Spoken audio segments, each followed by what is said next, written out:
हम इंटरेस्टिंग सा कंसेप्ट देखेंगे नार्सिस्टिक पर्सनालिटी डिसऑर्डर के बारे में, जिसको हम एनपीडी भी कहते हैं। एक इंटरेस्टिंग सा इजी सा कंसेप्ट है। चलिए स्टार्ट करते हैं अपनी वीडियो।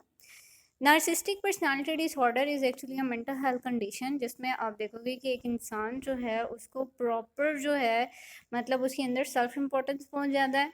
वो अपने आप को बहुत ज़्यादा सुपीरियर समझता है, अपने आप को बहुत ज़्यादा वैल्यू करता है, और अपने आगे वो दूसरों को सारा जो है वो इंफीरियर समझ रहा होता है, और वो खुद को बिल्कुल डोमिनेंट समझेगा। ठीक है, बिकॉज ही इज़ वेरी मतलब you can say obsessed with himself, और उसको यही होगा कि मुझे सेल्फ इम्पोर्टेंस मिलने चाहिए। ठीक है, लेट्स सपोज कि एक पर्सन है जिसका नाम एलेक्स है, and he is very have an exaggerated sense of their own importance, और he will believe that I am special and I am superior and I am very dominant.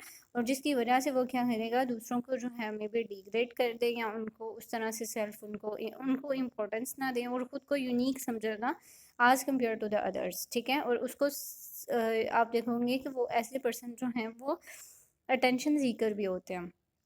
इसके अलावा क्या होगा कि ये पर्सन जो है उसको कॉन्स्टेंटली यही अपनी अकॉम्प्लिशमेंट्स के बारे में बात कर रहा होगा, और अपने टैलेंट्स के बारे में बात कर रहा होगा कि मैंने लाइफ में ये चीज़ें अचीव की, मैंने ये किया। यू यू में से कि अपने मुंह मियाँ मिट्ठू बनना। ठीक है, कि अपनी तारीफ़ें करते रहना कि मैंने ये कर दिया तो मैंने वो कर दिया और मेरी ये चीज़ें हैं।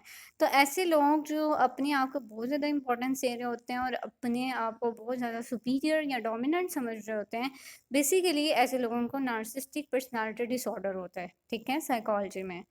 और चलें वो अपने आप को जो भी समझते हैं, लेकिन साइकोलॉजी में तो उनको मेंटल जो है उनका as a mental disorder consider किया जाता है।